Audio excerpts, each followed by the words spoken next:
c'est très important de travailler les transitions et les changements de poste.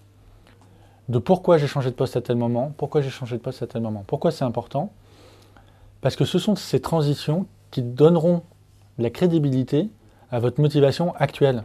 C'est votre motivation pour changer de poste et rejoindre l'entreprise que vous avez en face de vous aujourd'hui doit être en cohérence avec vos motivations sur les 2 ou 3 dernières fois que vous avez changé.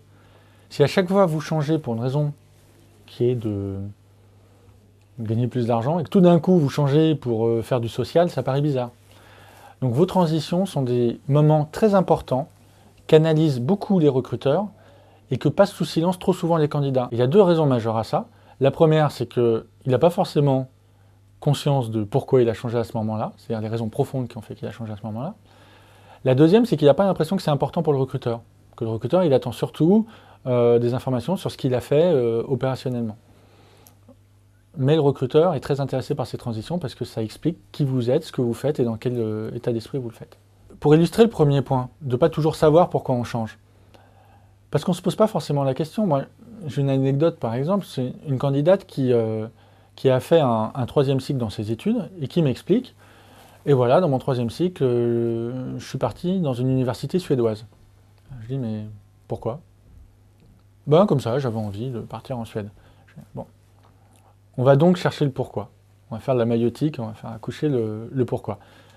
Je lui dis, pourquoi l'étranger? Ah ben alors je ne vous l'ai pas dit, mais jusqu'à 14 ans, j'ai suivi mes parents qui ont beaucoup bougé, mon père étant ambassadeur, j'ai vu beaucoup de pays, et je suis très intéressé, comme là ça fait pas mal de temps que j'étais en France, je voulais repartir à l'étranger. D'accord. Pourquoi la Suède? Alors là, même réponse, elle m'a dit, bah non, mais comme ça, la Suède. D'accord. Pourquoi pas l'Italie? Alors, je suis plus en adéquation avec les cultures nordiques, un peu carré, cartésien. Je me sens moins à l'aise sur une culture du Sud. D'accord. Pourquoi pas l'Allemagne?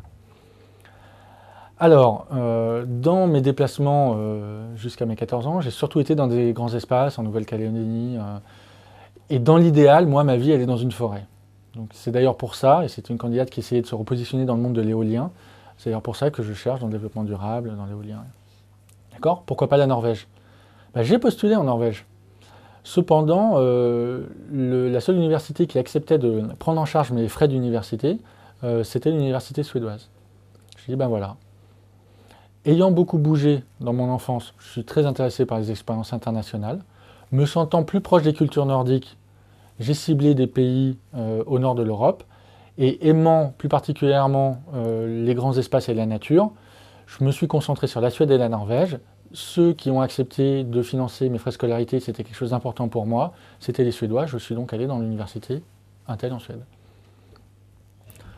La différence, maintenant que vous avez l'anecdote, entre le candidat qui dit « bah parce que » et le candidat qui me dit ça, elle est énorme en entretien. Alors après, comme on l'a vu dans le premier exemple, on ne sait pas toujours pourquoi. Donc il y a un premier travail que vous pouvez faire vous-même sur vos transitions, qui est de post-rationaliser, c'est de trouver la raison a posteriori.